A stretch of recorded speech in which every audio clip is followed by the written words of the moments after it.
Ask Joe, as well as my brother from another mother, Mr. John Esoteric Concepts himself. How you doing, brother? How you doing this morning? Oh man, I'm fantastic. I'm fantastic as always, man. You know what, man? I had the opportunity, and I got to say this: I had the opportunity that as a child, I had a dad who would have me wake up in the morning, jump up and down and clap and say, "Today's gonna be a great day." I had a dad who kept a positive mindset even when he didn't feel so positive about things.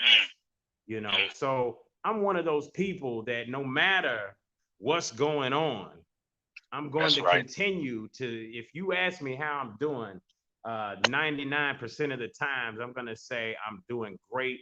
I'm doing fantastic. Simply because, man, I feel like you got to fake it till you make it sometimes, man. You got to trick your mind into believing that. How you doing this week? Man, you're muted, I believe. Let's see. I don't hear you on the radio, but either or. Hey, Jay Haz, are we still there? You on, but you lost John Yard somehow. I don't know.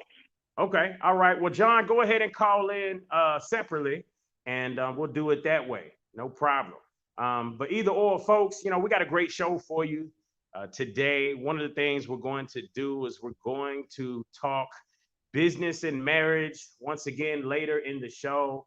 I got a brother who, man, this guy has a show called, not a show, but a business called Husband and Wife Investments LLC. So we definitely want to talk with him, from real estate investing to cryptocurrency. He's going to give us a little bit of information about his cryptocurrency investments and what he has going on in that market. But with that in mind, folks, we're going to definitely have a good conversation about that. But, also how it all coagulates together with marriage, because again, that's a conversation, especially post COVID. That's a big conversation, is marriage. As a matter of fact, I'd like to see the statistics. I have to look that up, but I know I was talking to somebody recently about the statistics of marriage and COVID-19. So that's an interesting thing there. All right, so all good, no feedback. John, you there?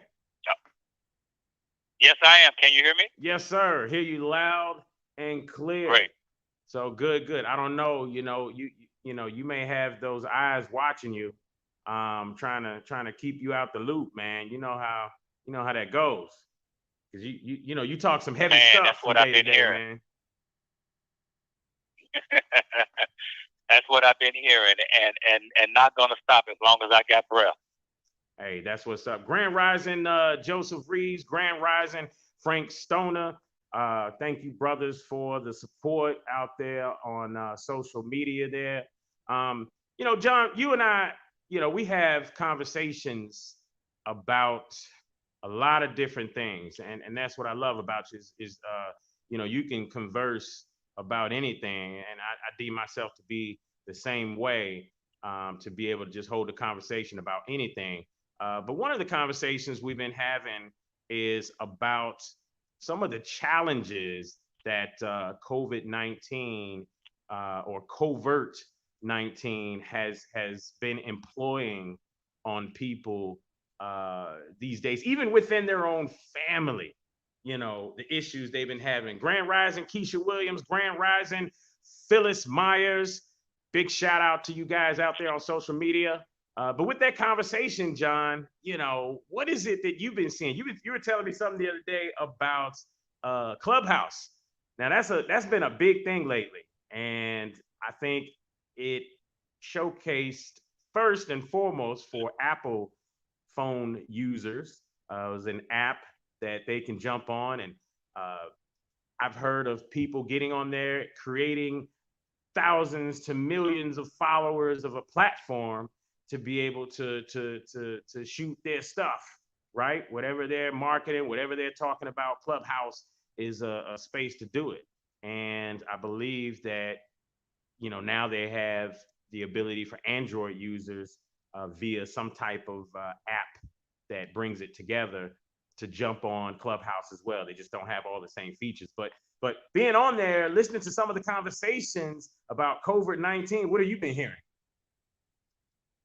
Well, it's interesting. I just got on the Clubhouse, and actually, I didn't know where I would be able to find myself inside of that. How would I be able to use it? But I came across a morning business, $1 million mornings discussion, and it was very interesting. And that's when I started really tuning in. And then I kind of scrolled down the next day, and then I saw this conversation about not taking the shots. And so that was very interesting. It kind of lured me in, and I really listened to it for about an hour, listening to different people. And I want to say this for those who are listening right now, and it's very important to understand those who have not taken the shot, and those who are not wanting to take the shot, who are scared, not enough information, you are in your right position right now. Don't let no one shake you from that position. You are asking the right question, and you are having the right sentiment. And so what is needed here is that more people need to start standing up together. And this is what I've learned from this app, listening to it. There's got to be a community that we need to create, or we need to be a part of. And it doesn't matter what color skin you are. It's going to be the vaccine people against the non-vaccine people. And how's this working? Let me tell you how it's working. It's very interesting, because they're using a fear tactic, right? And so they're making people who've taken the shot and the people who are taking the shot in agreement with whatever they're saying, and then it's going against those who refuse to take the shot. Whether they are going to start right now, the law has been passed to where companies have immunity from being sued if they let you go because of Covert, and this all turns out to be a hoax. When you say can't companies, sue them later. When you say companies let you go, you're talking about from your job, right? Correct. When companies, see, right now it's in the private sector. New York, California, and some other cities have just came out and said that everyone must be vaccinated. Everyone who is working for the government or the city's government, right? So they made it mandatory. Eventually, they're going to try to make it mandatory on down to the schools, and to the private sector is going to follow later. And so what's happening is that you got to have more people speaking out against it. And what I would like to say is that everyone needs to understand that the science is not in on this COVID, on this vaccine, or on this treatment. And it's not a vaccine. Let me ask you this. How long does it traditionally take to make a vaccine? That's my question. Anywhere from 8 to 12 years, actually, to make it sufficiently, right? And these are going through trial bases before they even get there. So that means we're in the trials right now, right? You are exactly the trial, and you are the trial. You are the experiment. And so I would rather step back and wait. You know what? Hold on. I'm trying to think, John. Hold on one second. I'm trying to think. I'm trying to think back some years ago, and this sounds very familiar to something from some years ago. I think they called it was the Tuskegee Airmen. But then they did it in Africa as well. Since then, with AIDS, why do they keep trying to experiment on people? What's the deal? I thought that's what they had mice and rats for. Yeah, well, the Tuskegee experiment was quite different, and it was quite more cynical. I don't know if it's more than this one here, because this one now, this is for the world right here, but that was directly designed for African Americans. actually, and see how they will respond and they will react by giving them this disease and allowing them to have it for over 40 years until somebody, a whistleblower, called it out. And by the way, this was the CDC's project. So if those of you who want to believe in whatever the CDC say, it was their project, and they have not one of them have came out and apologized for the Tuskegee experiment, right? So back to what I'm saying is that you got to be able to speak out and listen.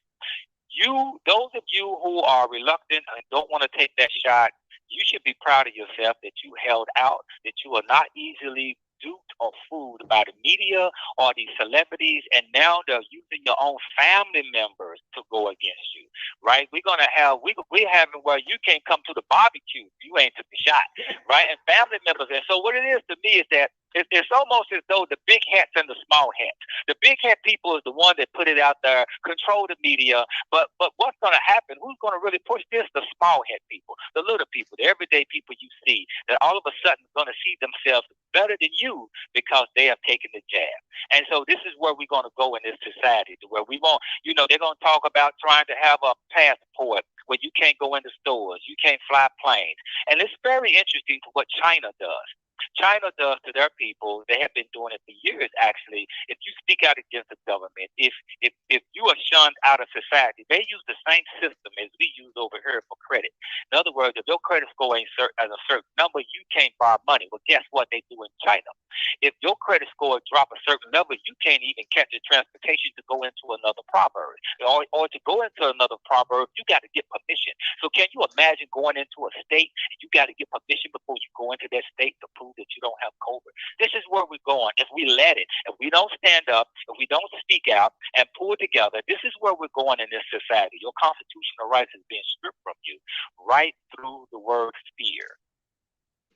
Man, I tell you what, when I think about this, because I saw some interviews and specials where, where they were talking about the whole China deal. And I mean, they got billions or millions of cameras everywhere. They're set up right now for facial recognition. They're set up. This 5G technology ushers in the ability for facial recognition and the ability to immediately find a criminal like that, right?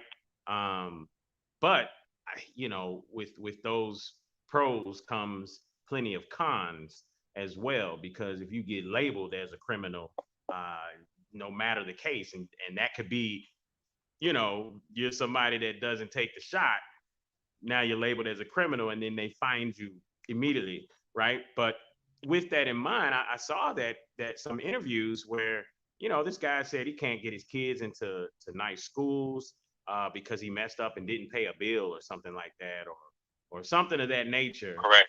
And now, in a sense, he's shunned from society because they use that system that helps to, in a sense, keep people away from what the rest of the public has the ability to be a part of. And we already see it here, right, with certain things. If you get the shot, you can now be in the lottery. If you get the shot, you can go to sports events and participate in games. And, so for you, if you get the shot, you can go back to normal. Listen, I don't know how, I got to look it up, but we only need a certain number of people to get the shot. After that, they can close up shop and shut it down. And, supposedly the shot, the vaccine, supposed vaccine or whatever, you get enough people vaccinated, then herd immunity takes place. That's what's supposed to happen, or that's part of that. Now, you get enough people that have the disease that get over the disease, and herd immunity takes place just the same. But people are just so scared. They're creating so much fear based on these deaths. And see, here's the thing, like Phyllis says, she but still wear a mask, and that's fine. The whole idea is, if a person wants to wear a mask, wear a mask. I shouldn't be penalized, if I decide that I don't want to wear one. Why? Because if someone's worried about it and they go get the vaccine, well, technically they should be good, right? I mean, isn't that the way this is supposed to work? I mean, they said that if you get the vaccine, that you're covered, you're good. You no longer have to worry about COVID. Isn't that right? No, it's not right. That's the issue because the shot does not, and it's not a vaccine. Again, it is not a vaccine, but the shot does not prevent you from getting COVID, and if you get COVID, it won't prevent you from spreading COVID. So wearing a mask won't even matter in that sense. And so wearing a mask only lowers your immune system because you're bringing in less oxygen. So yes, you can, but here's the thing: if you're so sure of yourself of the shot, then why worry about someone else? That's the question. Yeah, that's my thing. Why worry about me? I mean, personally, I got COVID back in I think it was September of last year, the end of September, and 5 days I was down. I probably nursed it an extra day, so it was really 4 days I was down. But I did what made sense to me, what I knew to do in order to rid my body of that ailment. And everybody can do that, even if you have underlying conditions. People need to stop with this whole thing. Oh, well, I got underlying conditions, so I got to go get it. No, you don't. No, you don't. The flu been around. It's been killing people. Thousands of people every year dying from the flu. Millions of people die every year from pneumonia. Yet you don't know that. Therefore, you get scared about this whole COVID thing because they don't share that information with you. That's not what's in the mainstream media, is all the numbers of deaths from the traditional stuff that we've been dealing with for years. But, I'm not telling anybody, don't go get the shot. But I'm going to congratulate you if you're standing your ground for not getting it, because number one, there's not enough information out here. I don't know the ingredients list. It's not enough information out there. This is the trials. I mean, come on, we've been doing the same thing for years, 10, 12 years to create vaccines, and all of a sudden we can do one in a year and throw it out there. But because they know that people don't really, the mass majority doesn't really pay attention. The mass majority, they don't look at the ingredients list of the food that they eat, which is one way that they're infecting people every day. They don't look at that stuff. I mean, think about it. If you want to get some real rigorous cancer treatment right now, you got to pay some big bucks. I know some people went out to another country or whatever because of a program. Cost them like 20, 40 grand, something like that. I think it was like 40 grand for a few month program or what have you, right? Now, it costs you a bundle. You get something like cancer, which has killed millions and millions of people since its inception. It costs you a bundle if you want to get on that cancer treatment. But hey, you want to get that COVID shot? You don't even need no health insurance. You don't need nothing. All you got to do is go stand in line and get that shot. They're giving it away for free.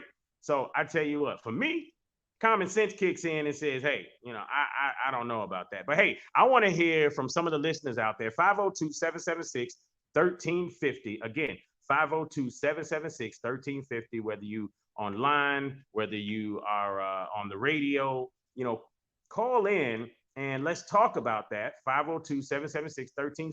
You can call in real quick, and any questions you have or maybe thoughts that you have about that subject, then feel free. What did Frank Stoner say? He said, more time in fear, less time building the immune system. Wow. That's deep. That's right. That's right. That's the truth. That's what's going on. Yeah, because the more time you spend, right, and that's the catalyst. That's the whole thing that kicks it off, is the fear. Everyone's rushing to take the jab because of some sense of fear. I understand that. But what is important is those who don't want to take it. And where do you find support? Because this is going to be the issue where the pressure is going to try to come on you, right? Where are you going to send your kids to school? What if your job begins to do that?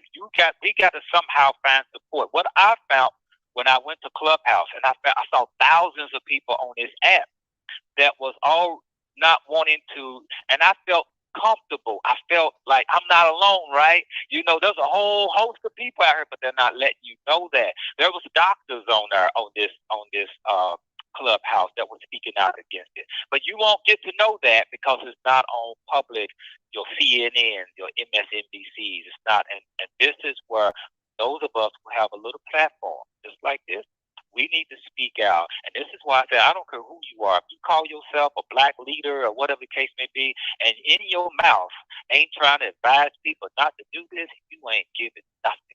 You just sending people around circles. So I'm telling everyone, you should be aware and you should be concerned. You should be taking care of your health. You should be looking at how you're going to bring in another income.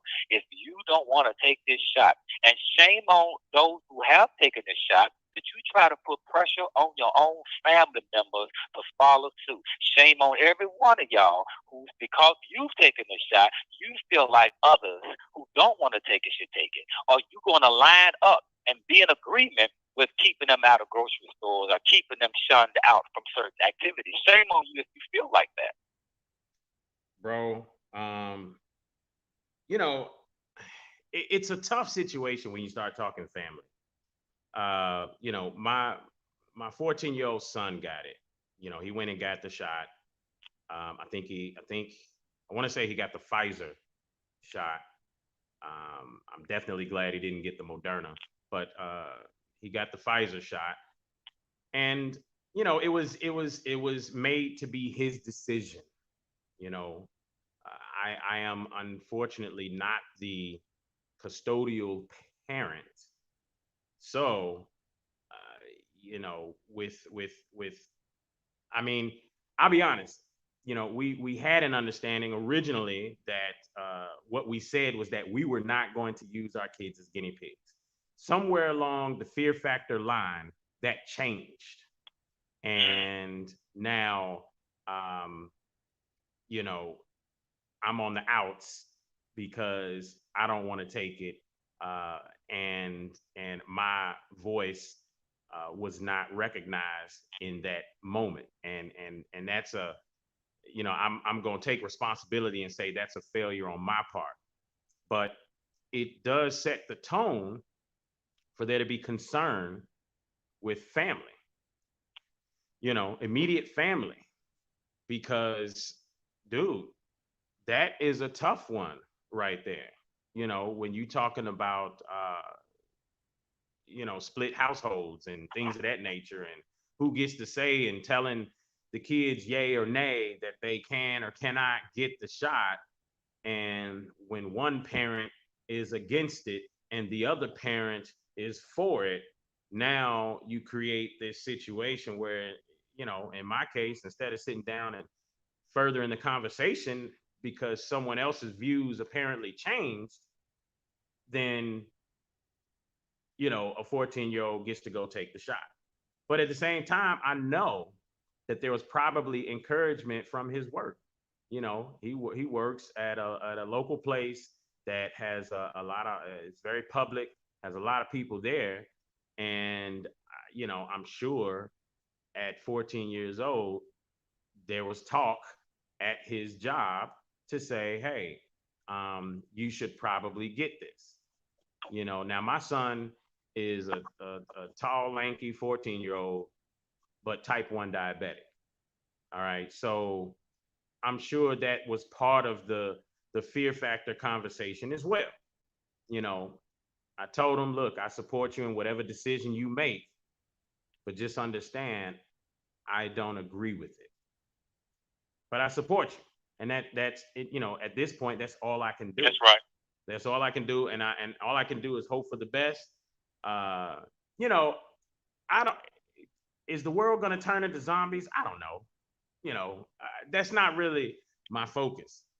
But, you know, the biggest thing here is we do not know exactly what this stuff is. We do know about mRNA. We do. You got a comment, Joe? You got a call. We do scratch our heads and try to figure out, why is Bill Gates, this computer guy, involved in this and pushing so much money through his nonprofit with this? His expertise is human behavior and computers. So why is he involved? I mean, when you got say, a caller, Joe. yes, sir, yes, sir. When you say human behavior and technology, then you definitely we know what it's all about. But that's just my viewpoint. Caller, we have you right here. Welcome to the Tipping Point Morning Show. Who's calling here with us? Hello. Hello. Hey. Yes, I'm listening. I'm listening to your show. I respect your opinion, but my concern is, as far as the shot in our community, and I live in the black community that's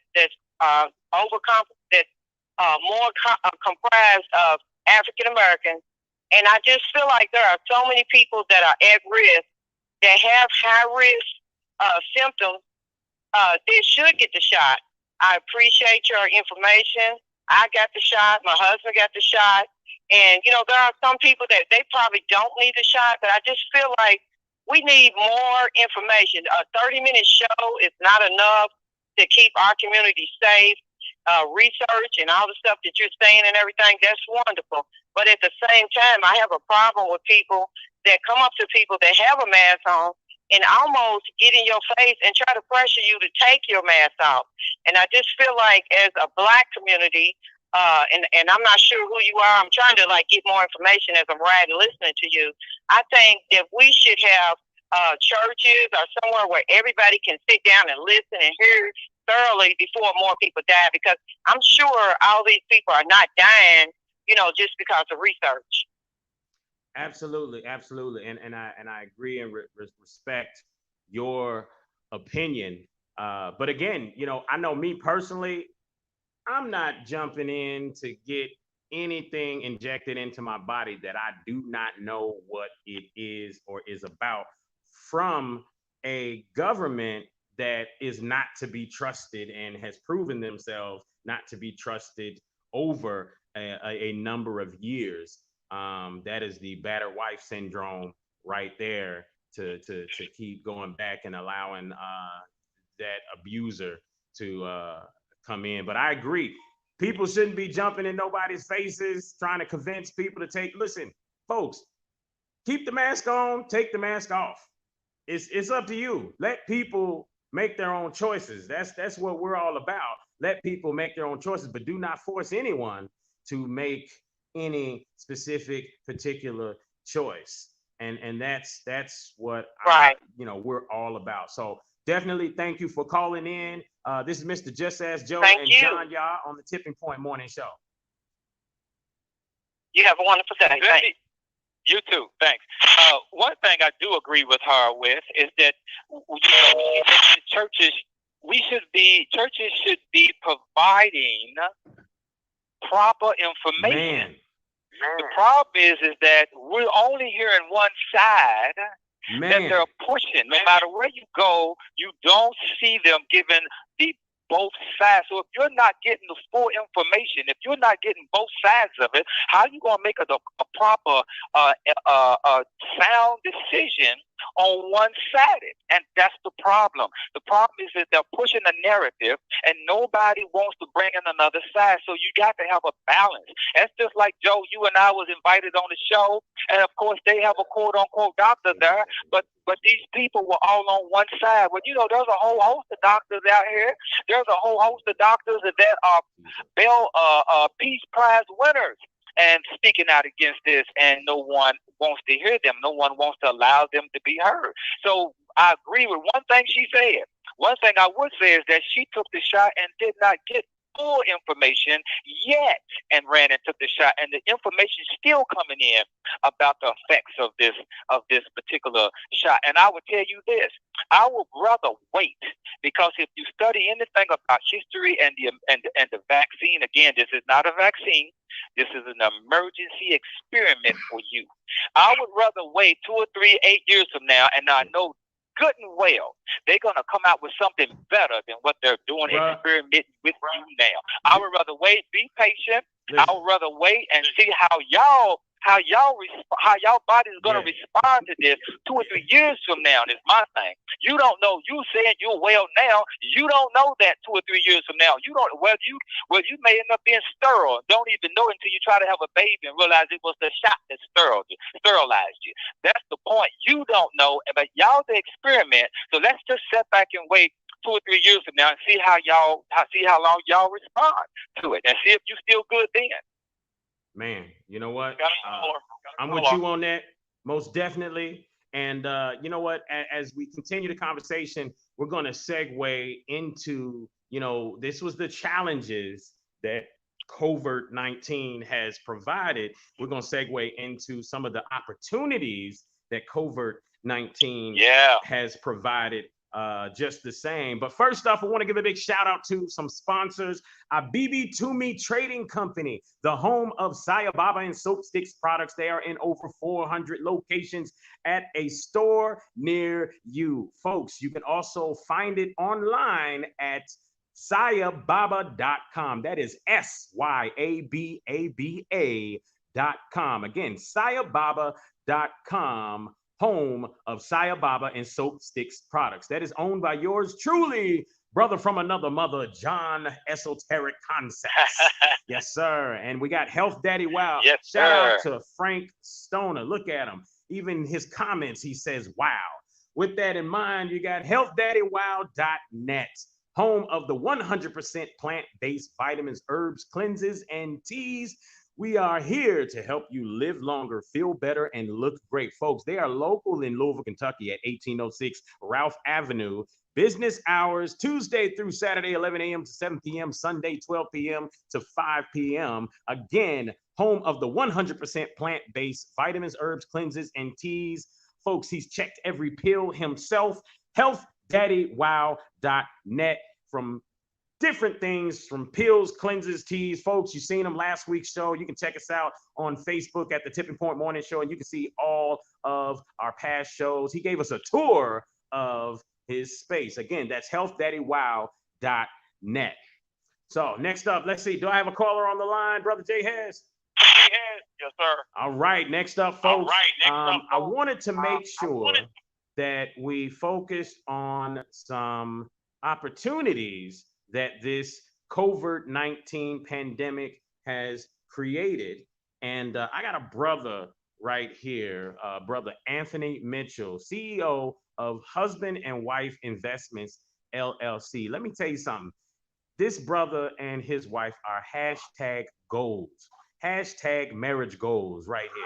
You know what I mean? Because when I see them, man, I just look and I think and I love the essence of just how they seem to coagulate together. You know, they just mesh. And this brother right here is probably one of the coolest brothers I know, Brother Anthony Mitchell. What's up, brother? How you doing?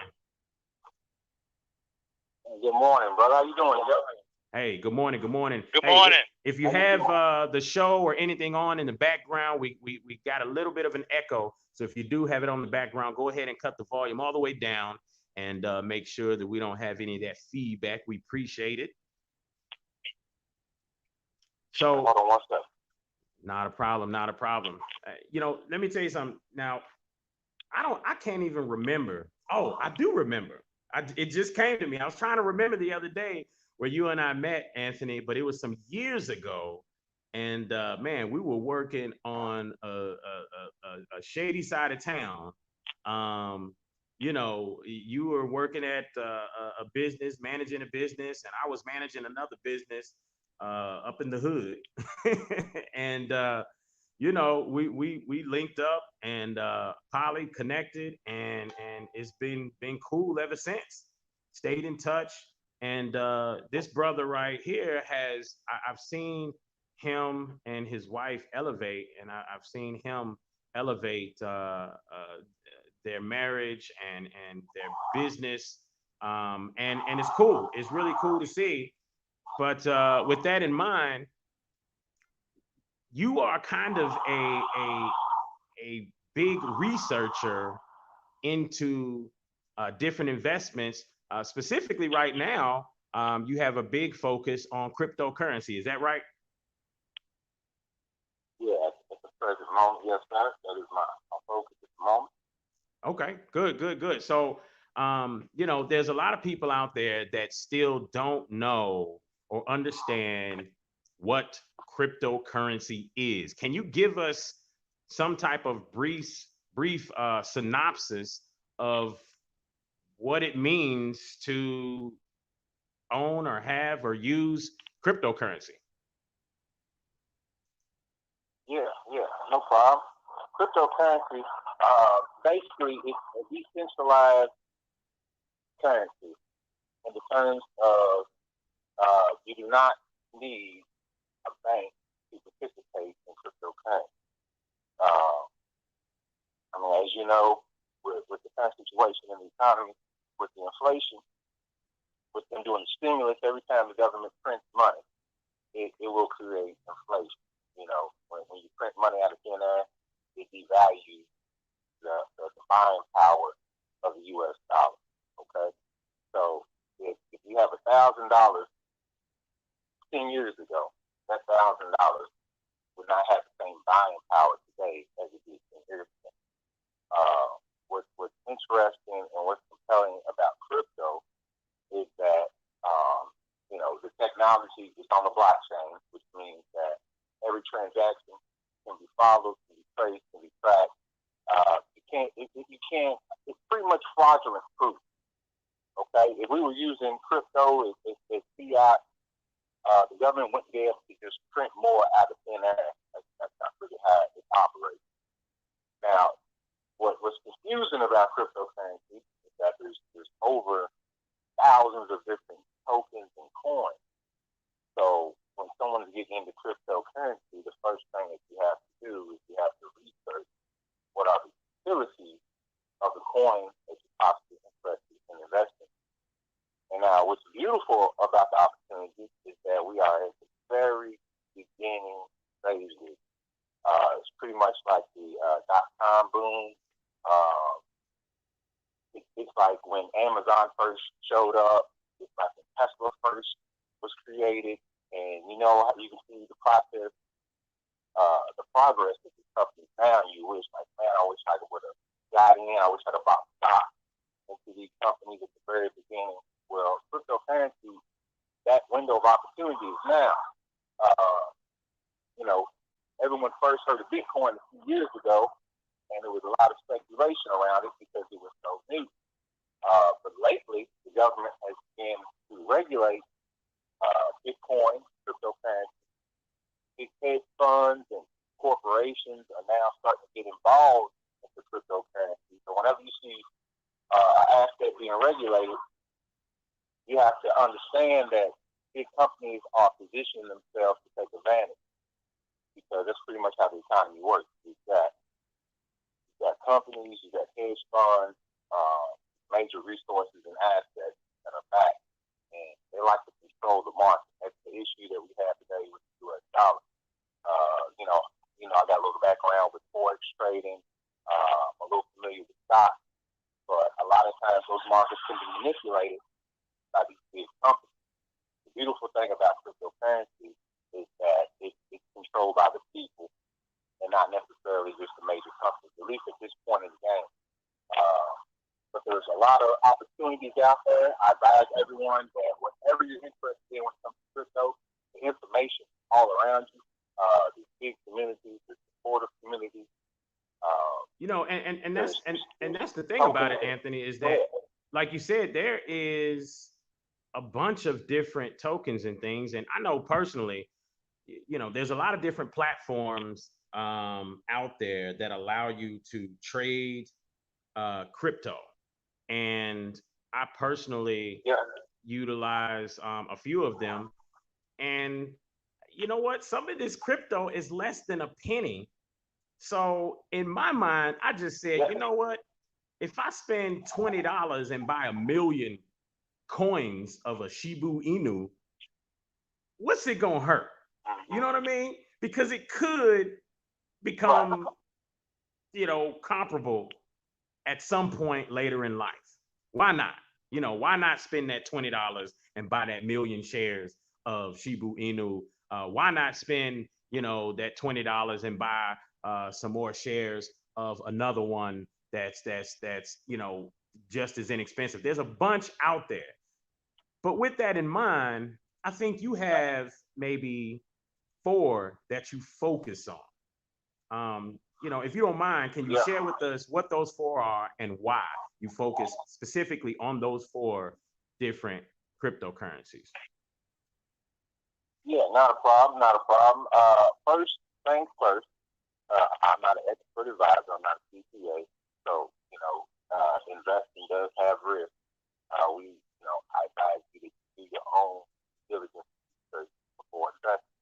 And only invest when you're not afraid to lose. Now that I've said that, the 4 companies that I invest in, the first one, well, I've got Ethereum. I've got AMP token, which is on the Flex network. The reason that I was interested in Ethereum is Ethereum, the platform, the technology, man, it's very diverse. As in, it's a utility that you can constantly build on, and because of that, the basic technology can adjust to almost any position that we are through time and invest. As in, Bitcoin is the first, the most common. It leads the way. Now Bitcoin started back in, I think, 2009. For those that don't know. Yeah. And Bitcoin started out just like all these others. It was small chump change, and next thing you know, because it was the first, I think is why it's blown up. But it's gone all the way up to $60,000 or above $60,000 a share or a coin, and I think now it's down to somewhere around I think, well, it's dipped to like 20 something, and then now I think it's right around 40,000 or something. But yeah, it's in the 40s right now. It peaked at 60, but it's still even Bitcoin is still at a very, very early stage. Okay, some seasoned investors are they're forecasting that Bitcoin to reach up to 140,000. Some say higher. So time will tell.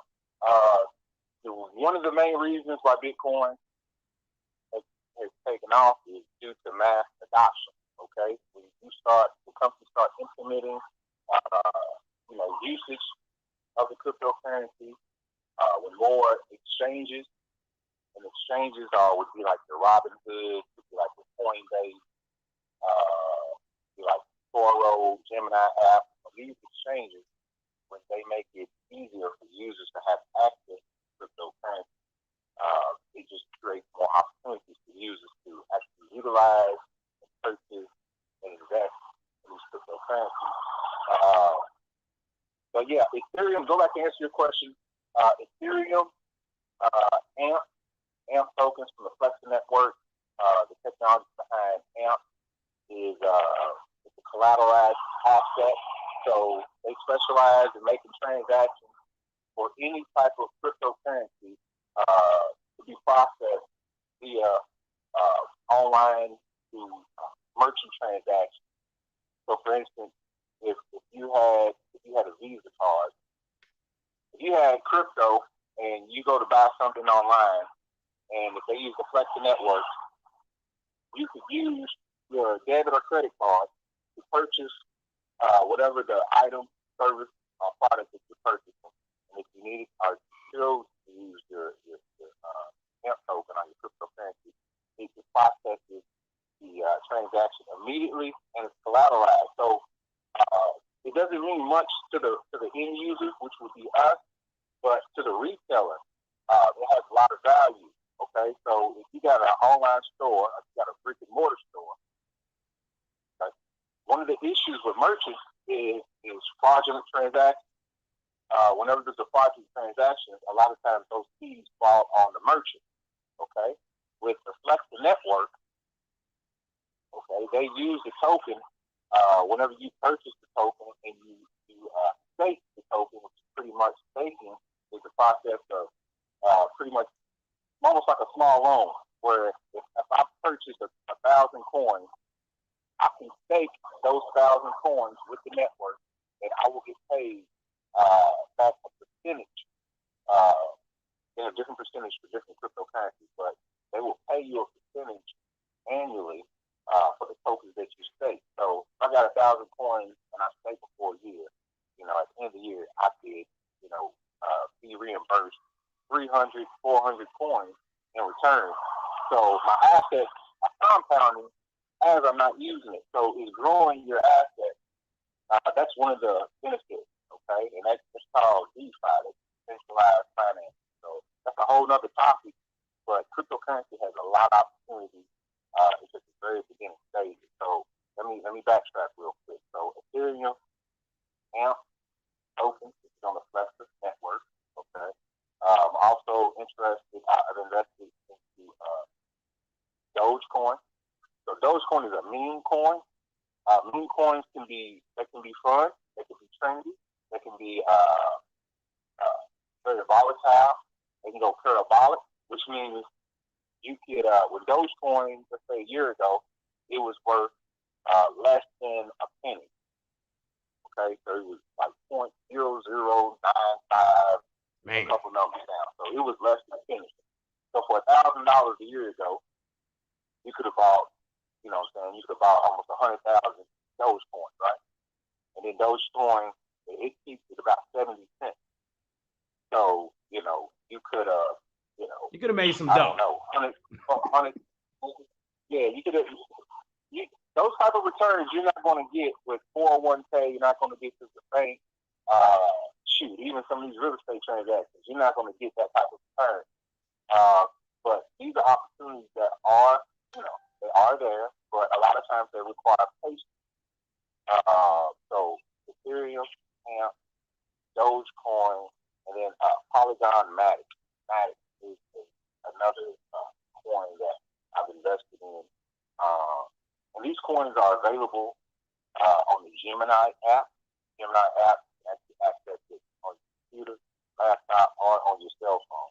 So let me ask you a question, Anthony. When we look at this new plane of cryptocurrency, we talk about the technology behind it. Now, I think a lot of times people have this thought that it's just thin air inventions, almost no different than paper dollar money, right? What makes this so different? Because from my understanding, there's a plethora. First off, what makes it so secure, and you can correct me if I'm wrong, is the fact that when you talk about the blockchain, which is the, I guess, kind of avenue in a sense that crypto travels when transactions are made, but the blockchain consists of big giant supercomputers, right? It's big giant supercomputers all over the world in different places, and no one specifically knows exactly where all of these are. And in order to take down the blockchain, you have to know where all those supercomputers are. No. Let me break it down for you. Go ahead. Give it to us. It's simply a network that it operates through the function of all its users. Okay, so like you have some people that were mining Bitcoin. All they're doing is they're allowing their processors on their computers to help facilitate some of these transactions. So the way that the blockchain works is it's operating through the network. Okay, there's no one company. It's not like Apple or IBM or Macintosh or anything like that, where one company is controlling all these transactions. It's the network itself. So it's feeding off each other. So when there's a transaction on the blockchain, someone's computer is being used to help process these transactions. So whenever you do a transaction, the blockchain will have someone's computer will verify the transaction to make sure that it's a legitimate transaction. Once it's been confirmed on the blockchain, and the transaction will complete and go through. Now, what makes the difference is that it's decentralized, so it operates through me and you. Okay, so it's not. There's no one, not one facility. It's not one organization. It's not one company that's controlling. It's not one central bank. No. It's anti-bank. The whole purpose of it being created is to combat against the central bank. You understand how the central banks work, do you? So basically, this was something that was created by people who said, you know what, the government has too much control over our money, over our finances. We need to take that control back. Not government. Not the government. The bank. The banks. The banks control everything. That's true. The banks. Let me ask you a couple questions. Go ahead. When a bank first starts up, how much money does the bank have? I would say zero. Yeah. Okay. Whose money does the bank use? Ours. Okay. Now, when the bank uses your money, when you put $1,000 into the bank can now loan out of that initial $1,000 that you deposited. That one bank can now loan out 9 separate loans out of that $1,000. Of $1,000. So they leverage the assets that were given to them. Not to mention they charge you a fee to hold your money for you, right? Mm-hmm. The banks also invest the money that you deposited into their account. They invest it into the forex market. So your money that you give into the bank, deposit to the bank, it's being multiplied, it's being loaned out with interest. And then the money that comes back in interest, it stays with the bank. So the bank is operating off of people's money. Now the issue is, because the bank is loaning out, everyone's money or whatnot, the bank isn't necessarily held accountable. But however, if the individual on the other end of that loan contract, if they default, now the bank is able to, to repossess the asset. So you get a mortgage, 30-year mortgage. You hit hard times. You foreclose on a house. Now the bank just takes your home, regardless of how many payments you made to the bank. Not to remember that the bank already acquired all these assets and loans off its client deposits. So the banks have now, we fast forward 50 years, the banks own everything. They own commercial buildings, they own the residential buildings. People are in debt because of some of these interest and predatory lending habits of the bank. So basically, crypto was created to put power back into the people. That's why it was created, to put power back into the people.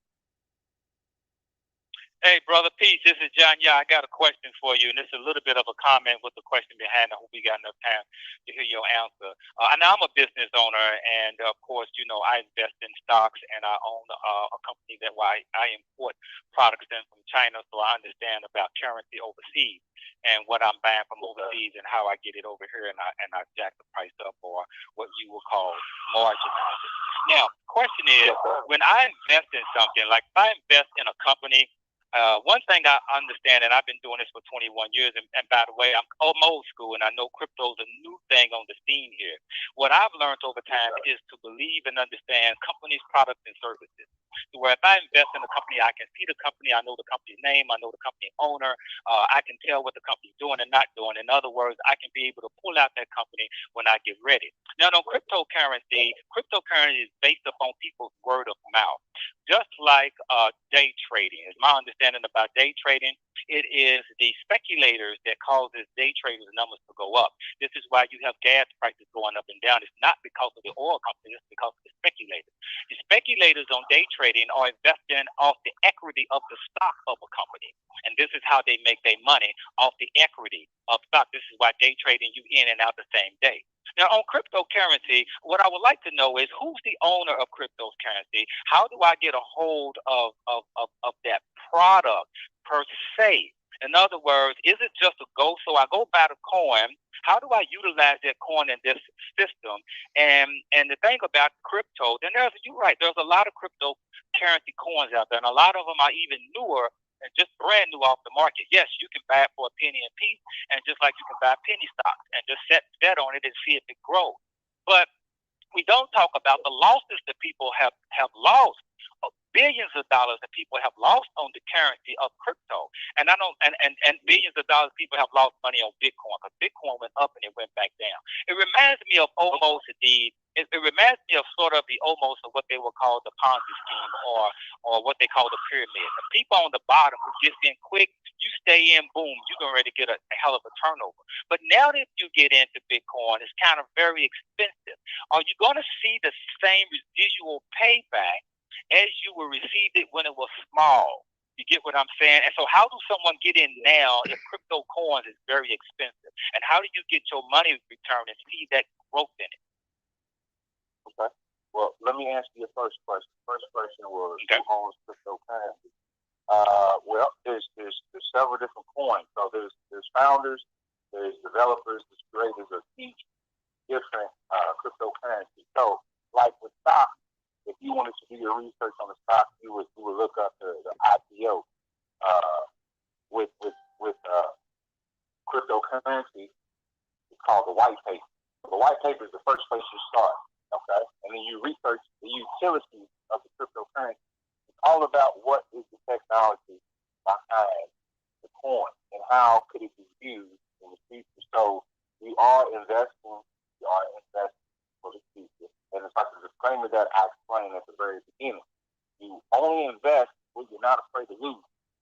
And you have to do your research. Now, day trading, you mentioned day trading, okay? So I'm a trader myself. Day trading is a skill, okay? And it's a skill that, unfortunately, I have to be honest with everybody. 90% of people don't get it right with day trading. Day trading is a skill. It takes years to develop that skill. Now, if we're talking in terms of investing, you as well as myself, you know that there's more than one strategy to invest.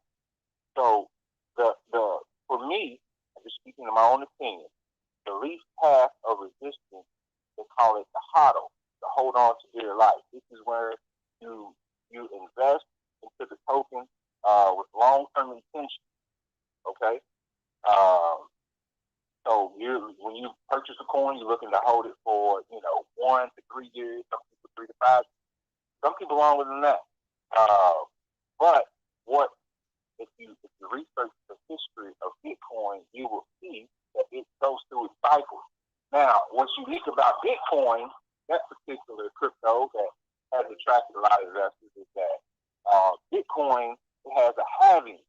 I believe it's every 4 years, where the supply, a percentage of the supply, it gets removed from the market. So the asset becomes more and more rare. So the availability of the asset, it decreases, which increases the value of it. So that's the reason why 3 years ago it was at 13,000. Hey, real quick, Anthony, listen, you know what? We're going to have you on the after show, and I sent you a link, and if you got a few minutes to join us on the after show, then please do, so we can continue this conversation. We're about to wrap up right now, folks. It's been yet again another episode of the Tipping Point Morning Show with your host, Mr. Just Ask Joe, as well as my brother from another mother, Brother John Yah. We will see you guys next week out there in Radio Land. Peace and be well. All right.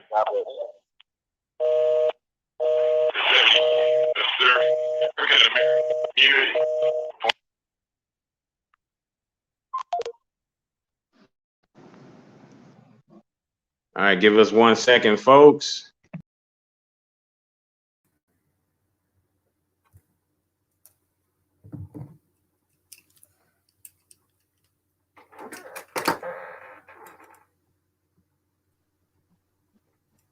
All right, bro. Yeah. Yes, sir. All right. Well, once again, folks, we are jumping into the after show of the Tipping Point Morning Show. You are listening to The Tipping Point Show with your host, Mr. Just Ask Joe, John Yeah. Right here on WLOU. Stream it live on Facebook and WLOUonline.com. And now, The Tipping Point Show.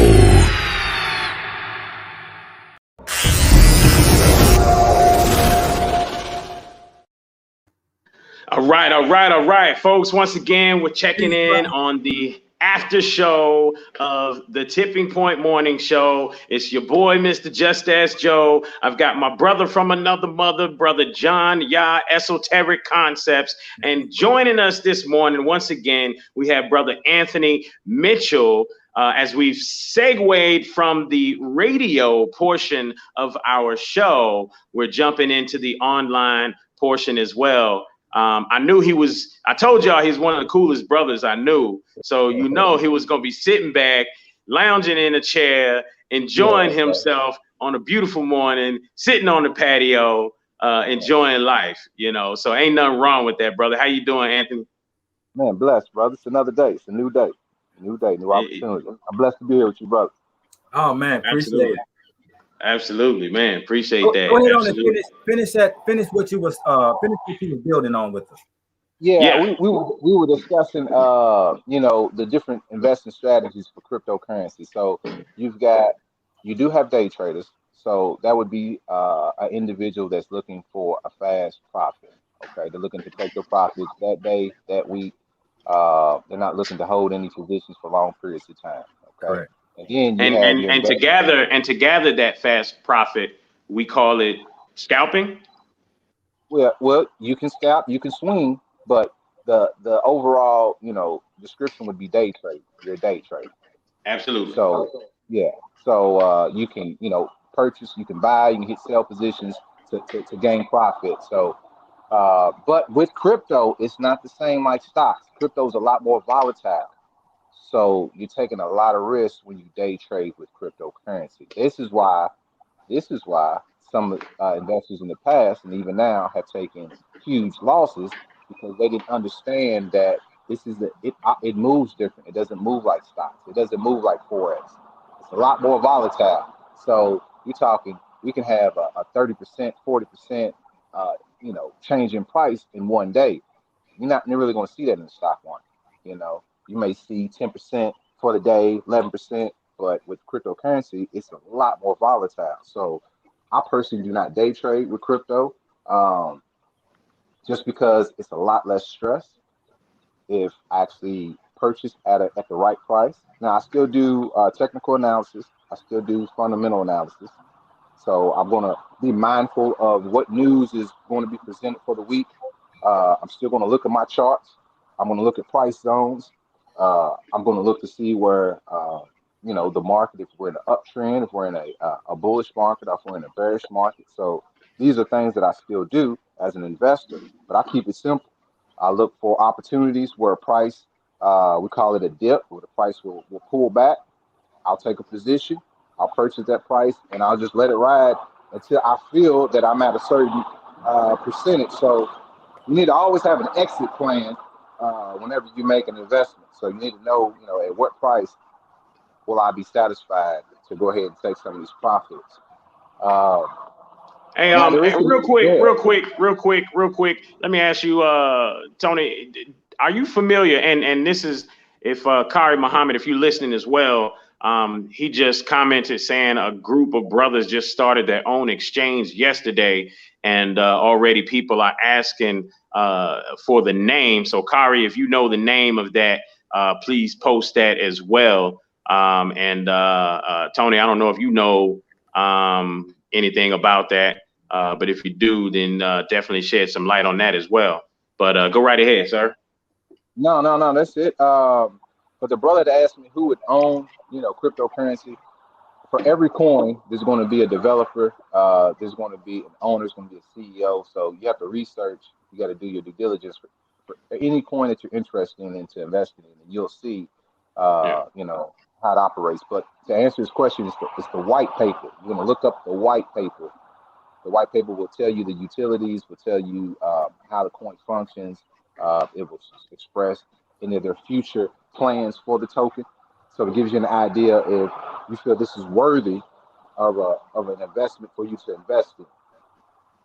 Now, let me ask you a question, real quick. And well, go ahead, John. Go ahead, ask your question, John. So on the name of the person who started and named the Bitcoin, who is that, and why, and how can individuals find that information out?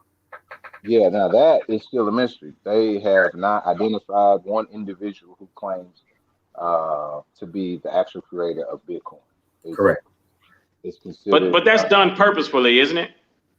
I believe so. I don't. Of course it is, and that is one of the things that are circulating amongst. That will create speculation. Yeah, that who owns it, who started it, and that becomes a question. Why is this individual? You know, I mean, why is it so hard just to find that simple fact? Just that simple information is the question. Nobody can tell me that. No, but we know the other coins that are out now. We know who the founders and things are. Yeah, I've seen. Bitcoin is the only one, and I think maybe because Bitcoin was the first, you know, and being the first like that, you know, maybe it was a situation where somebody said, you know, that I don't want people to know where I live. I don't want people to know because this thing is so new and so volatile. You know, people gonna be mad if it dips, drops, do jumping jacks, whatever. I don't know. But I mean, I'm thinking if I came out with something like that, do I really want people to know who I am and know too much about me and be able to touch me and connect to me so easily? I don't know. But I remember hearing about this, and Omni Electra, shout out to you, brother. Shout out Kari Muhammad. But Omni said, isn't it Satoshi? Now that was a speculation years ago that it was Satoshi. What you know about that, Anthony? I mean, yeah. I mean, I see the names online. Like I said, I personally, I don't know any of these individuals. Just like anything else that you see online, man, you kind of observe, but I kind of just sit back and see how does this, you know, play out in the future. But Bitcoin itself is first. It's the first. Okay, so whenever you're the first of any type of new technology, you're gonna be scrutinized, man. You know. Now say this to people. Why do you? Because you keep saying technology, right? This is what it is. So when your boy came out, what was his name? Elon, right? He jumped on Bitcoin, and then he jumped down Bitcoin, talking about their technology being unsafe for the environment. What is he talking about? I think we might have lost you. You're good. You're good. Basically, what he was talking about was the. Let me see. Can you see me? Can you see me? No, you all black. All black screen. Hold on. Which is cool. We can still hear you. All right, you can still hear me. All right, my sister called and I guess it threw me out. All right, so basically he was talking about, you know, a big issue, a big topic right now is energy consumption and going green due to, you know, the global warming topic. So first off, you have to understand that there's a lot of topics that are sensitive. So whenever you're trying to market a product, you can leverage that topic to your favor. So at that moment, Elon recognized that, you know, mining Bitcoin could possibly be harmful to the environment. So because of that, he took a stand to say that he was going to step away from Bitcoin due to that. And because of that, you know, he gained a lot of support because now it shows that he's an environmentalist and, you know, whatnot. So whether he really feels that way or not, you know, he publicly made the statement, and that within itself, because he's such an influential individual, it had a huge impact on the market. So when he did that, Bitcoin dropped I think it dropped almost down to $20,000. Now, from an investor standpoint, they look at the big picture. This is an opportunity. So the coin was almost at $60,000. Now it's down to $20,000. So, you know, you've got a 60% discount. So they bought back in, and right now, as of today, Bitcoin is 40,000. So you basically doubled your money within a few months, and that's just based off news. So that would be called your fundamentals. But yeah, Elon was referring to he's playing off of the global warming topic is what he was doing. But you may be surprised. He may come out in the future and say now he supports Bitcoin because they're using new technology that is more energy sufficient. Like I said, man, some of these things, these titles, they can go back and forth. It just depends on how long you stay, involved in that industry. But some people, they'll hear bad news and news will be like, you know what, I'm not doing it. I'm going to do something else. And then years later, they wish that they got involved because the news scared them off. So there's a lot of propaganda in cryptocurrency, similar to the stock market. It happens the same with the stock market. When we had President Trump was in office, President Trump could do a tweet and it would have a huge impact on the stock market. Same way for the Forex market. You know what's interesting is one of my partners, he was damn near day trading based off of the different things that Trump would say. What he started doing was every time Trump mentioned a corporation, because I think Trump was doing it on purpose.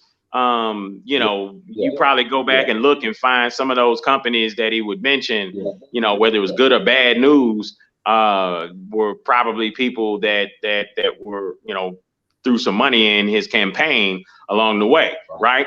But one of my partners was sitting there doing that. Every time Trump mentioned a company, he'd go look up the company, he'd go buy some stock, because he said when Trump mentioned it, stock started moving. And, it was the ability or the opportunity to make some money quickly from time to time. So he would be sitting there, he'd listen to some news early in the morning, go buy something, and by the afternoon, by day of close, he's up such and such percent and selling it the next day. So, it creates opportunity. My thing is, hey, look, folks, when you sit there and you decide to go buy something that you want, that maybe you don't need, that could be an opportunity to take those finances and do some investing and such. Like I said, there's coins out there that are cheap as I don't know what. Bitcoin used to be one of them. Can you imagine if you bought 1 million shares of Bitcoin and then, years later, it's $200 a share and you had 1 million shares? There's stories out there like that because plenty of people did that. There's some people that sold it, had one Bitcoin and sold it at 200 because of bad news or what have you. And I know a guy right now who's been kicking himself because he sold his at $200. And imagine if he had held on to it when it got to 60 and sold it, when it got to 60,000. Man. A lot of, go ahead, bro. I'm sorry, brother. Go ahead. It's very interesting when we mention about investments. And of course, now we're going through another pandemic situation where there is a whole host of opportunity is getting ready to open up. So every time there is a movement of ideal, there's money to be made. Let me give you an example.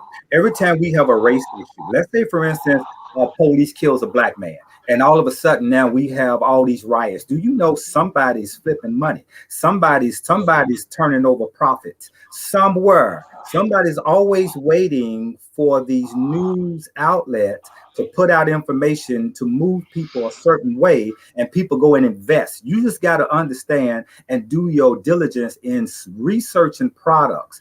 What I like to advise people is that something you said is very interesting, dealing with Bitcoin or cryptocurrency, period. If you go and invest in cryptocurrency, make sure it's money you don't need. Let me say that again.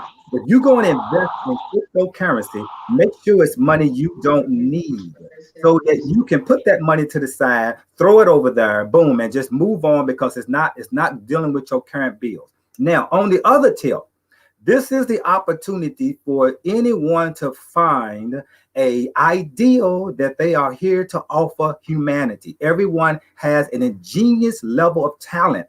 Everyone owns this. What you have to do is find your inner self, dig and find it, and pull it out to share it with humanity. I would tell anyone, invest in yourself, right? First. What I've learned how to do over my 20 years of business, always put money back into my business. I would invest out of my business without perfecting my business as it's going now. I'm bringing in new products. I'm creating new products inside my company. That's why I wouldn't invest out of it.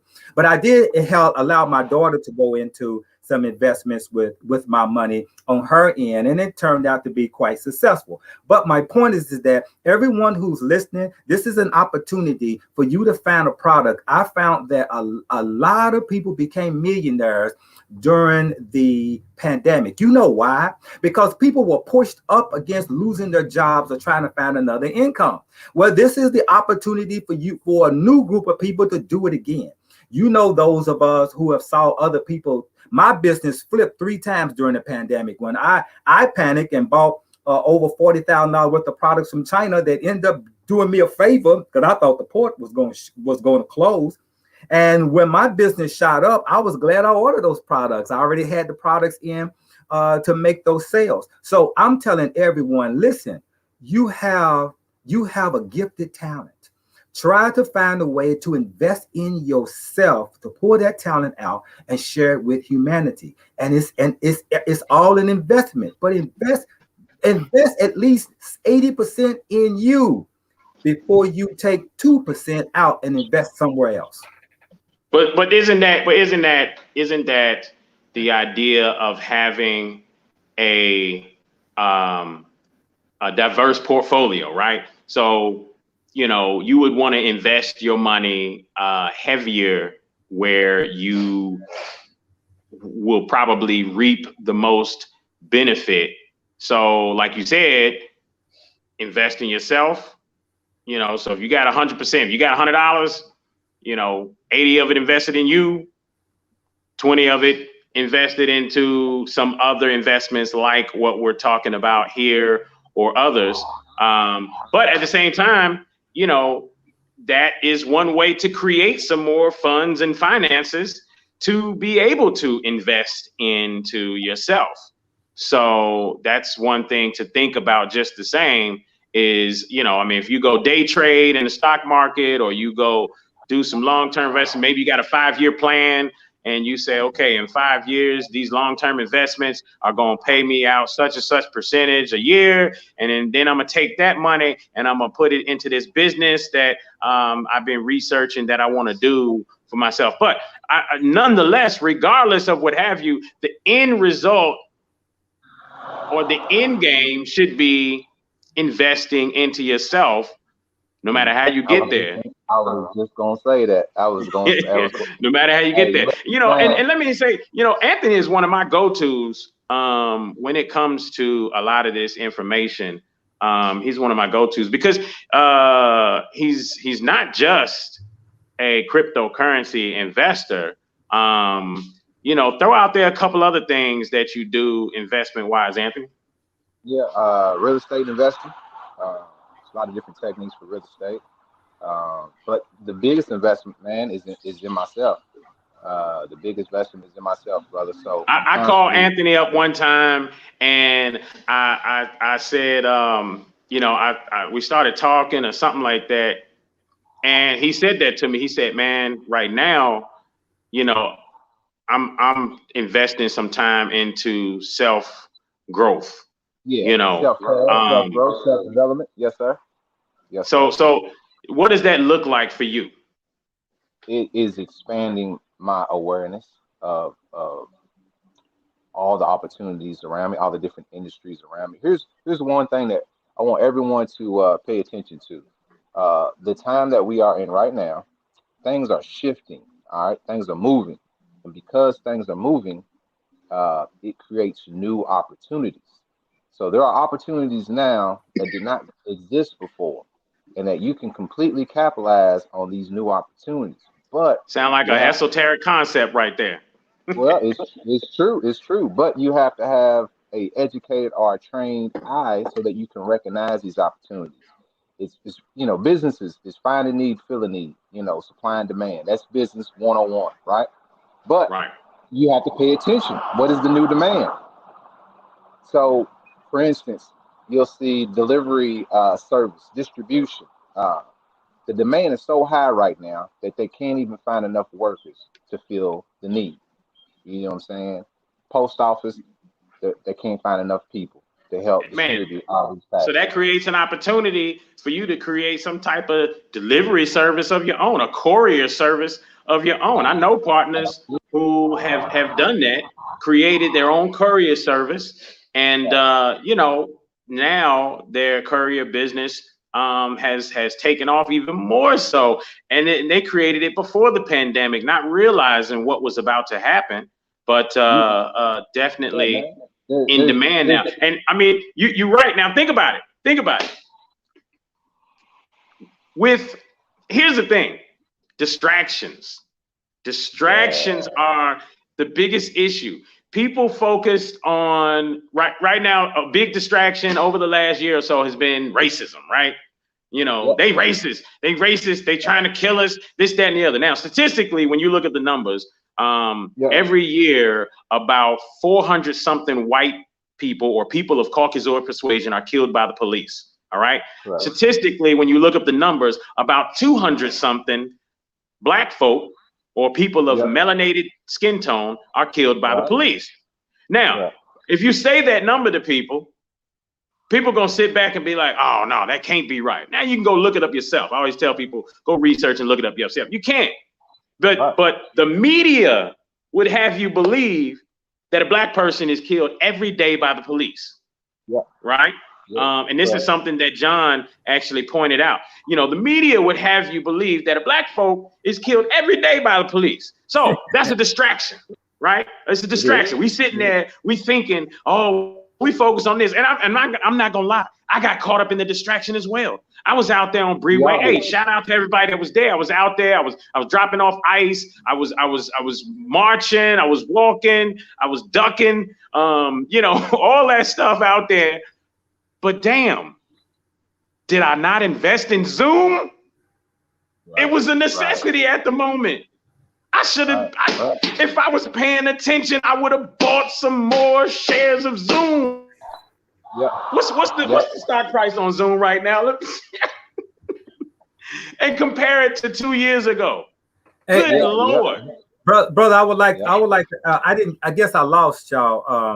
I didn't know if it was the system or what. I just realized that it was my stuff. I have a question about the pandemic. What do you think about the pandemic and what's going on? And do you see any advantage from what happened last year? You see any good points and what's going to take place this year during the pandemic? The pandemic, it's I like to look at things from the big picture. Okay. Right? So the pandemic is a glitch in the simulation.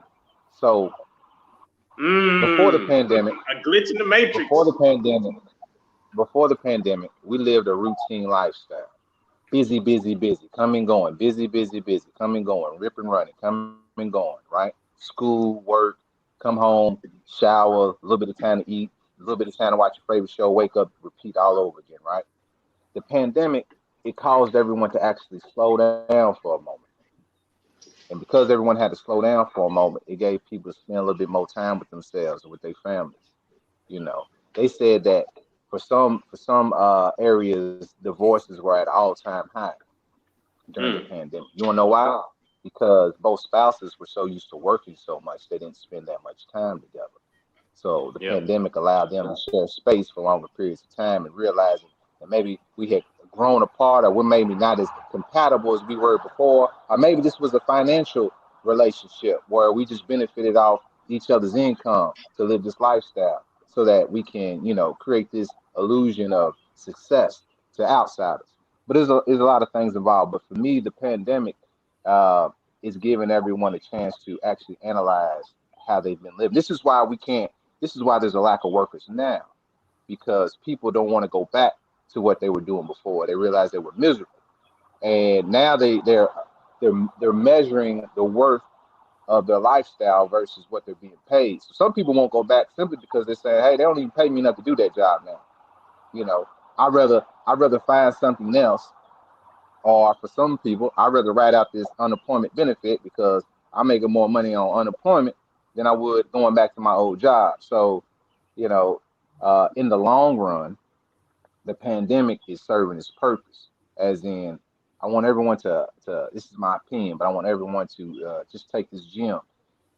Do not look for the old world to come back. So some people are waiting for things to go back to how they were. My opinion, we'll never be what we were before. From this point on, every day, you're gonna see. It's so amazing that you say that. We're not going back to normal. I mean, dude, they got self-driving trucks driving in California right now across the freeway. They have pizza delivery services with self-driving vehicles that pull up, you press a button, the screen opens up, and you pull the pizza box out that you ordered. And they also have it to where a robot is pulling up in that van, in that self-driving van, and then the door opens and the robot gets out and takes the pizza to your door. So if you think that we going back to normal, let me tell you something. These companies are looking at ways to save money. And the reason a lot of companies, even as we can go back to work, a lot of companies still have their employees home. Why? Because they're saving a ton of money and they're decreasing their liability. So if you talk about going back to, people keep saying, the people without the mask, the people that won't get the shot, they the ones preventing us from going back to normal. No, the glitch in the matrix created some new thought processes where companies said, you know what? Hey, they already got in distribution centers right now, Kroger's, they got pickers, automated grocery pickers that can pick faster than any human being. They had that before COVID. Guess what? They got more of them now. Why? Because people ain't going back. Ain't nobody trying to work because the government came in and said, here's some money. So they need them robots now. And it's only going to get great, because if I'm a company, if I'm a business, and I have the opportunity to spend a little extra money now to save a ton of money later, guess what? That's what I'm gonna do. It's called the new normal. It is the new norm. I mean, things are different, man. You know, life is nothing but a series of adjustments. So you can't get so comfortable in one thing and assume that it will always be this way. You know, so there's always going to be new opportunities. Go ahead. So with real estate as well as crypto, you know, which do you see the highest yield? Well, they both require a skill set. So with real estate is windows of opportunity. So coming up now, what are you specifically doing in real estate? Well, real estate, I was doing creative deals. So a little bit of wholesaling, a little bit of lease options. So my goal was to help families that could not afford your traditional mortgage, to help them get into homes. So my wife and I, we've helped over 50 families, you know, through creative deals, as in through lease options. We'll give a person an opportunity that is trying to restore their credit. We'll give them opportunities to actually get into the home as they build their credit to get to a position to where they can actually finance the home at a later time. So that person is renting the home, and then they're going to do a lease. They're going to do a lease with option to purchase is the correct term. Gotcha. So in a lease option, is there any bit of their monthly payment that goes towards a down payment later on? The down payment goes directly to the principal. The lease option is going to be a lease fee that allows you to stay in the home as you build your credit. So, for instance, let's say Joe has his family, and your credit's shot. Banks won't give you an opportunity for a mortgage at the time, but you want to put your family in the home, and you've got a little bit of capital. I can arrange. I can set the terms on a contract to where I can get you into a home. You'll have to have a specific percentage of down payment. I can make your monthly payments affordable for you, and as you're making your lease fee, you can still be building your credit up. And we can do a 3-year, we can do a 5-year contract. At the end of that contract, we can revisit to see if you're in a position now to finance the remaining principal and own the home. So the family can live in the home the whole time that you're actually preparing your credit. And the beautiful thing about it, we don't have to have a bank. I don't have to run your credit.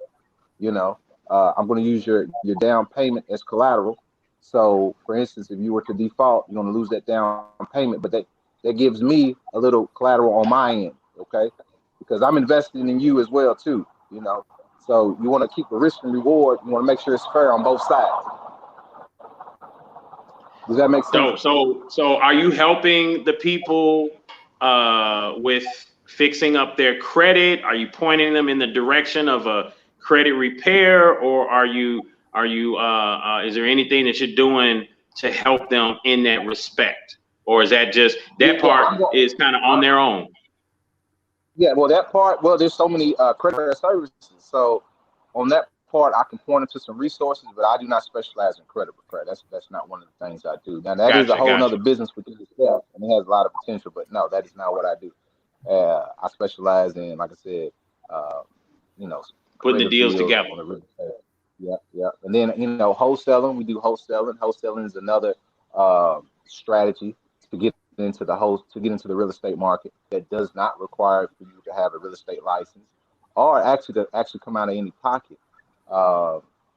Wholesaling is pretty much you finding motivated sellers, you getting that property under contract, and that you selling that contract to another investor at a higher percentage. So you get your margin through the reselling of the contract. And it's all facilitated through the title company. So right there, that kind of lets me know that some of those YouTube business opportunities where they be talking that stuff is actually a viable way to do business and make money. Because I've seen that as opportunities out there. I learned real estate investment from YouTube. I was self-taught. Here's one thing I want everybody to understand. We live in the age of information, okay? Yes. This is not like when our parents grew up. Your phone is a computer, okay? A supercomputer in your hand, in the palm of your hand. Here's the issue, though. It's a gift and a curse. So you can use that information to empower yourself, or you can subscribe to the distractions and spend most of your day being entertained by useless information. Right. So it's all about how you spend your time. You can ask any entrepreneur. If you go on YouTube to look up some real estate information, then you might get a TikTok suggestion. And then if you click that, and then next thing you know, you're trying your best to get out of TikTok. But then they throw another video at you. And then another one, you're trying to get out, but then another video pops up. And Lord, Instagram has desensitized people, even when it comes to sex. I mean, good Lord, you just see everything on Instagram. God. Well, you gotta stay disciplined. But I don't look at any of that. Look, for me personally, I stepped away. I stepped away from Facebook. I don't have an Instagram account. Now, there are moments where if I'm advertising heavy, you will see my social media presence, but that's for the purpose. But what I found out for myself is, for the most part, a lot of it was a distraction. And like where you see me in the house right now, I'm on my patio. I got books. I got books out here. This is where I read, where I come. I spend a lot of my time at the house, playing with the kids, doing stuff with my wife. But for the most part, I'm either reading, I'm exercising, watching, listening to audiobooks. I'm invested in myself. It's an ongoing process. There is no I do this for a little bit and then I'm done. No, you're gonna do it for the rest of your life. So the more information that you have, the more value that you have, you can be more value to your community and the people around you. So the information that I learned is all that I'm sharing with you guys today. So I'm not anything special beyond the average person. I just choose to invest my time a certain way. So the information that you're hearing from me now is just me regurgitating information I invested in. There you go. You know, and that's powerful, because I remember when I used to do health and wellness coaching, and I worked for a company called Vitamix Corporation. They are the creators. Absolutely. Whole the best Food. blenders. You were telling me back in the day. Absolutely. So with that in mind, that Whole Foods juicing machine, that's one way that helped me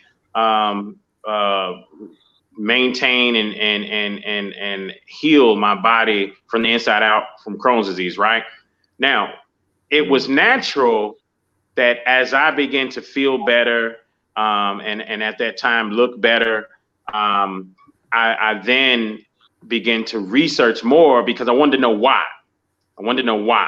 So I began to research more and research. I had doctors that I followed and such, and just continued to research. Now, when I would stand up there and give these pitches, you know, you felt my passion, because this was something that I was using in my everyday life at that time for 4 or 5 years. And people would hear me and you know, I was top salesman because of that. But people would come up to me and say, "Where did you go to school, Joe?" And I tell them all the time, all I do is sit there and read I read all the stuff that the doctors that create the curriculums for the doctors in the hospitals. I read that stuff. The health and wellness doctors, I read that stuff, you know. So I just researched, but it was so much so that, hey, there were times as a salesman that I would throw on some scrubs. Right. I throw on a white coat. It ain't say doctor nothing. You know, I throw on some non-prescription glasses. But guess what? That crowd of people out there, for some reason, they just felt like, via the information that I'm given and the attire that I have on, that I knew exactly what I was talking about. Now, I did, but again, it just goes to show how, number one, you have access to information right in the palm of your hand that will allow you to research. So even when the lady came on earlier today in the show and talked about, you know, she took the shot, but there needs to be more information out there. Why the hell would you, if you think it needs to be more information, why the hell would you take the shot then? Obviously, she only took the shot out of fear. That was the only reason. Because if you tell me that you think there needs to be more information out there so that people can know what this is and what's going on, but then on the other hand, you told me you take the shot, you just got scared and you ran to go get that shot. That's what that is. But guess what? Guess what deters fear? Information. Yes. Information is what deters fear. Lack of information. Lack of information is what increases fear. Right. Having more information is what desensitizes fear, right? Because the more you know about digging a hole in the ground and not, you know, hitting an electric line, the more you know about that, the more you will be less scared to do it. Right. Right. Yeah. So, and that's the way things work. But it's so funny that you can hide information all day long. If it has anything to do with reading, then that's the best place to hide information. They say the best place to hide information right now, or the I forget how somebody said it, but the second page of Google is where all the real information is. First page, you know, you're not gonna find as much of the real. That's where you're gonna find more of the mainstream. You can start hitting that second and third page of Google when you go research something. That's where you're gonna find some of the real deal stuff. But you know, that's a whole nother story as well. Hey, where information can you give the people where they could find information on Bitcoin and whether or not they are interested in investing? Where can a person go to be convinced that this is a good investment for them? Well, what I would suggest is a person can go. YouTube is a strong source.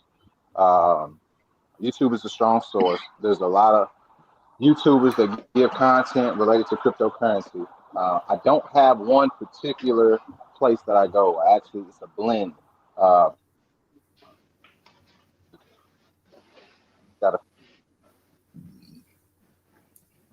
think that Wi-Fi might have cut out on you, bro. You there? You blinking in and out.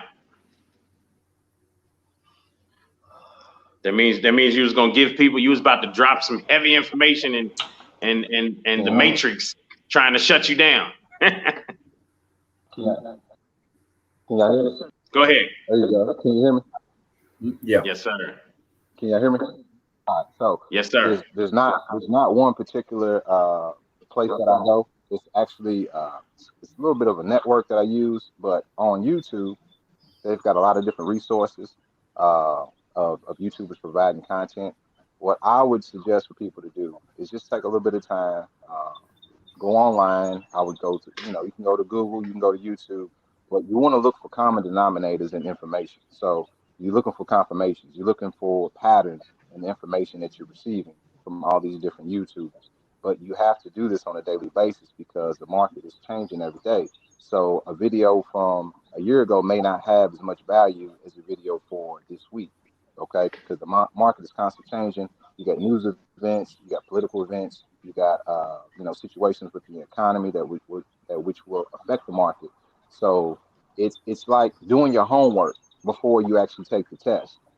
So you would actually want to do a thorough job of getting an understanding on what it is that you actually looking to pursue and get participate in. So the cryptocurrency, the first thing everyone would need to do is understand what is cryptocurrency, how does it work, what are the leading cryptos out right now, why are they the leading cryptos right now, and understand, folks, you want to look to see why. Those questions are questions that you can literally type in Google or type in YouTube.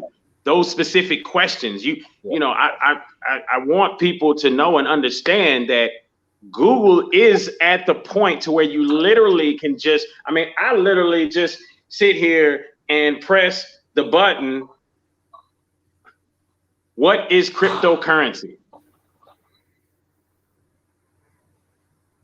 And boom, it comes up with a plethora of information. Cryptocurrency 101, a cryptocurrency or crypto is a digital asset designed to work as a medium of exchange wherein individual coin ownership records are stored in a ledger existing in a form of a computerized, decentralized platform. So you can literally just ask Google whatever question you want, and then there's a host of places, as Anthony said, that you can read up on and you find common denominators. So if you got 4 or 5 different sources that are saying the same thing, then that's confirmation to say, okay, I can now move forward with this bit of information because I've got enough sources that are all saying the same thing from last year to this year or what have you. All these sources are saying the same thing. So now I can move forward to the next question that I have about cryptocurrency. And so, like you said, I think that's one of the best places to start because, hey, how does Bitcoin mining work? What crypto mining? This is investopedia.com. So, the information is there. We just got to take the time to do a little research, get away from the distractions and make it happen. Go ahead, John. Let me ask you a question. Are you a part of any platforms that are about investing? You sound like you're a brother that's got your focus, and this is what most of us need to hear about, specifically in this time, to where you mentioned that you backed away from Facebook, you backed away from that social media to focus on yourself. right now it doesn't seem like you have any fear of what's taking place, because you seem like you got this thing. So is any platforms you are part of that is speaking that language? Because here's the thing, this is what we need more of, opposed to platforms or mainstream media pushing fear. So it sounds like you are tapped into something. Are you tapped into any platforms that are just giving positive information about business? I know there's some out there. I'm just asking if you're part of any.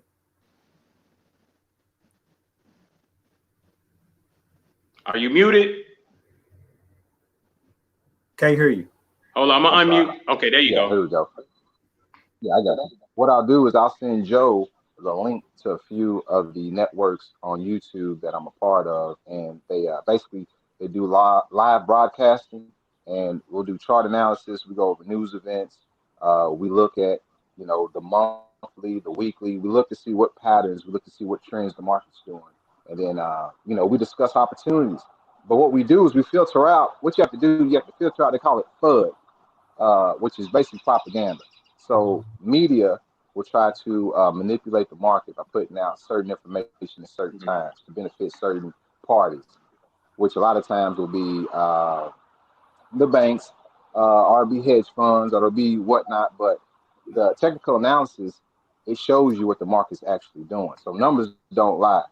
But the way that I invest is it's a mixture between fundamental analysis and then technical analysis. But I'll send Joe the link because a lot of this information, man, is very consistent. So when you start talking about filtering out or how the mainstream media manipulates the market, the opposite happened, or let me say this: the GameStop effect, the AMC effect. Same way, yeah. That is where the people said, you know what? Screw you, big hedge funds.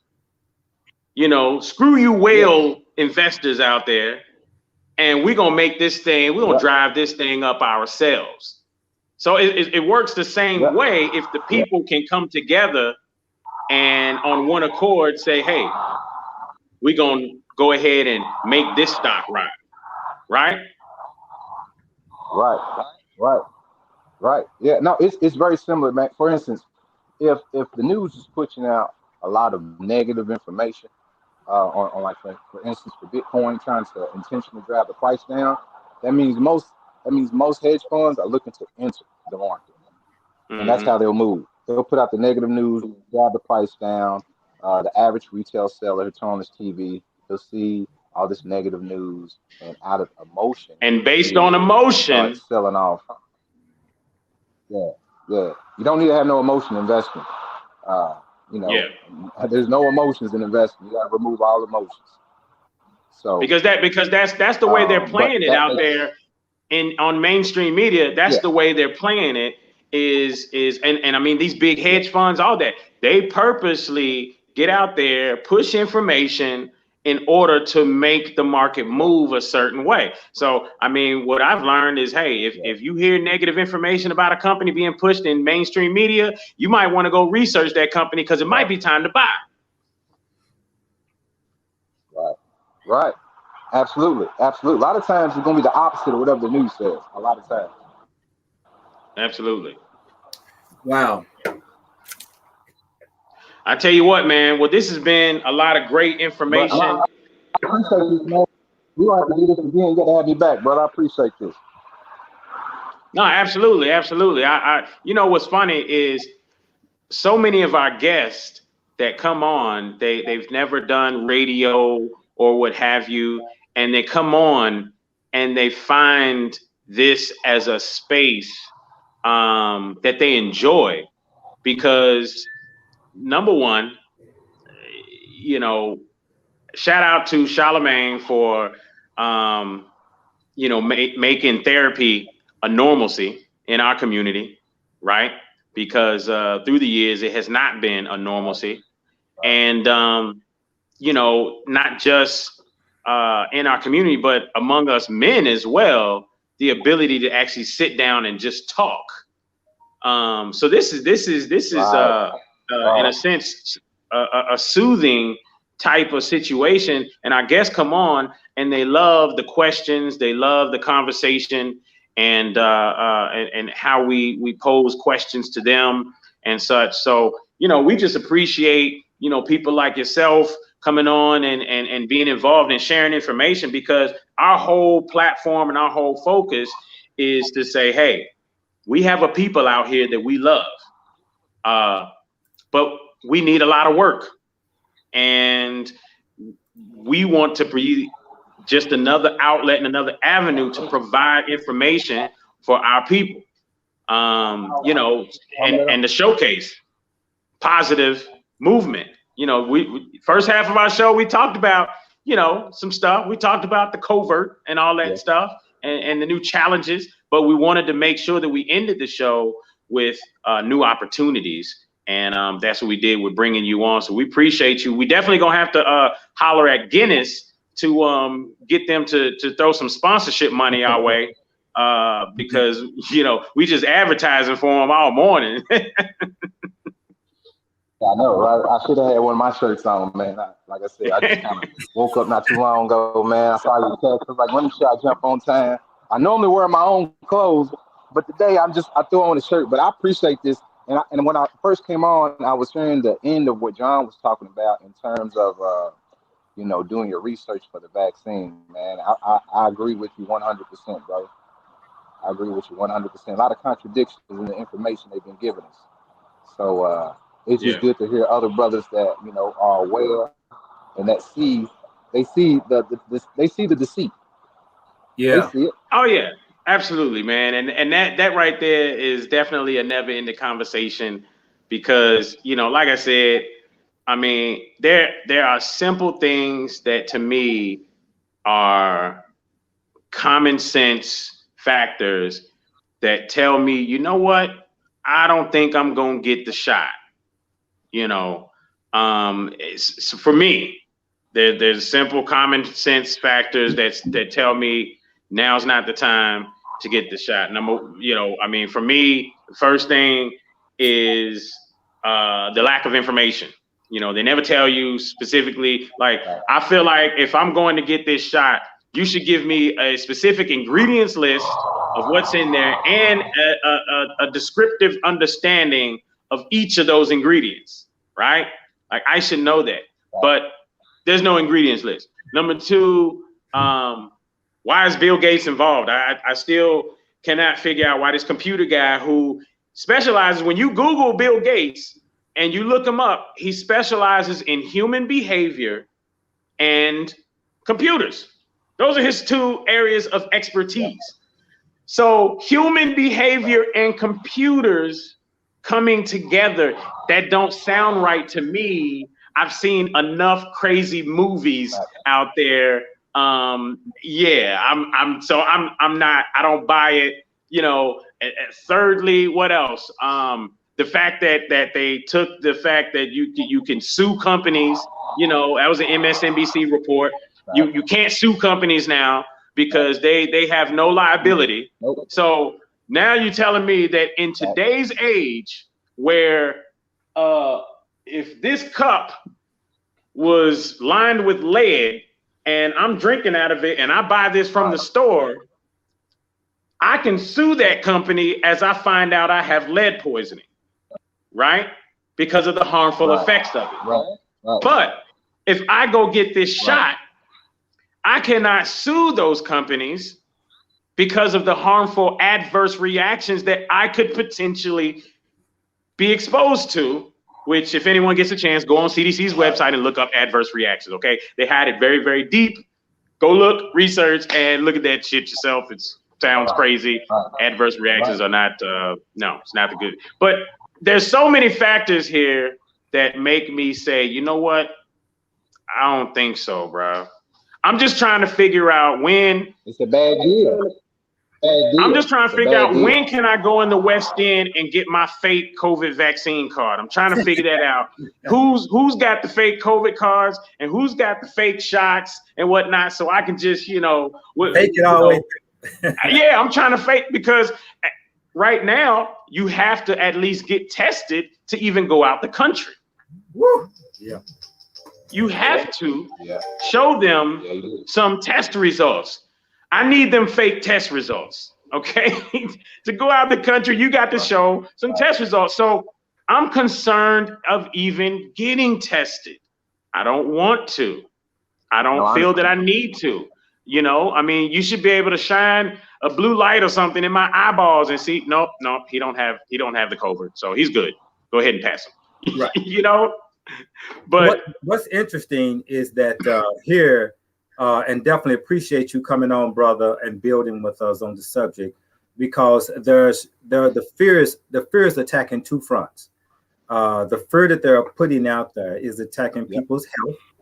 And it's just the fear itself lowers your immune system and creates a stress hormone in your body that blocks you from thinking future stuff, blocks you from thinking about trying to do investment. It blocks you from thinking about of something positive in the future because you are stressed to worry about right now to the point to where you can't see a future.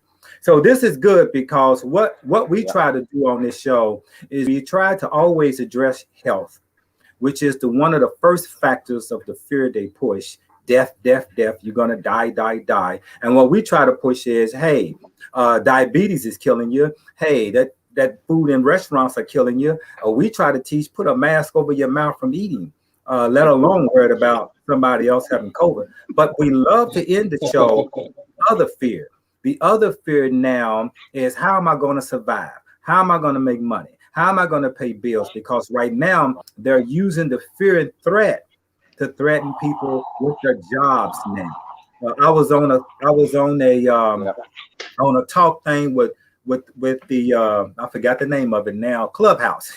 And so I was listening to this interesting conversation. There was this actress that was on there who was talking about in California, she has not taken the jab, but she's got to take a test every time she come on set. Every day she goes on set to play her role. Before she get on that set, she's got to take a test. She's taking over 200 tests. She's taking them every day just to get on the set, right? And so what's happening is that people are now being pushed out the door because now private companies are now using this technique that the government gave them immunity from being sued if they make this move. So now people are saying, well, I'm kicked out. How am I going to pay my bills? Because here's the fear. You got mortgage, you got car notes, you got, child's going to school, and you talk about losing your job, something that you've been working for years at, and this is your only income. So now hearing this information, you mean to tell me there's something else I could do? That's not investment. Well, let's get that. And this is where we are now, is about trying to wake people up on two fronts. Wake people up on get your health together and start getting your wealth together. And this is what this is about. So appreciate you coming on and building with us on that. Thank you, brother. Thank you. Blessed to be here. Yeah, definitely gonna have to have you on again. And hey, once again, folks, this has been yet again another episode of the after show of the Tipping Point Morning Show. I hope y'all learned something, because I know I learned something today. I tried to learn something every one of our shows, and maybe we're gonna have to see if we can have Brother Mitchell as a regular on the show to chop it up with us and bring to the table some of the things that he's learning, because as we now know, he spends a lot of time on his patio reading and learning more and more stuff. So with that in mind, we're gonna have to get him to bring some more of that information to the table. But once again, hey, brothers, love you. There you go. The creation frequency. Man, listen, if you want to create a new life, understand that you can do it through your own frequency. Check this book out. It's very good. And I've been doing this for some time and practicing this concept. I just come across this book, and I believe when I read this book, I begin to think that I write this book because he's using the same words as some of the people that I studied before in this concept, particularly like people like Bruce Lipton, Dr. Bruce Lipton, and Joe Dispensary. And he's mentioned in this book, right? And I'm like, wow, I followed this. So understand how to work your creation frequency. You have a frequency that can create any lifestyle you want. Learn it, use it, but you got to understand the technique. So it's a great book to read. there you have it, folks. Once again, more things to learn, more things to understand, and more things to look forward to in the midst of this fear factor campaign that has been injected into the matrix here. So once again, we will see you guys next week. Same place, same time, 9 a.m. Eastern Standard Time, as we kick off with our first hour of the radio show. And folks, I just want to let you know, we are always looking for businesses that want to advertise. So, hey, you can hit us up. Hey, and even if you don't have a business or you just love what you hear, you love the content, man, show some support. $, The Tipping Point Show. Just hit us up. Drop us 50 cents. It don't even matter. If I can get 100,000 people to drop us 50 cents, we'll be good. You know what I mean? We'll be good. Yeah, just 50 cents. You know what I mean? We could use that 50 grand, because all we're going to do is invest it right back into our platform so that we can make it even better, so that we can create more opportunity. And you know what?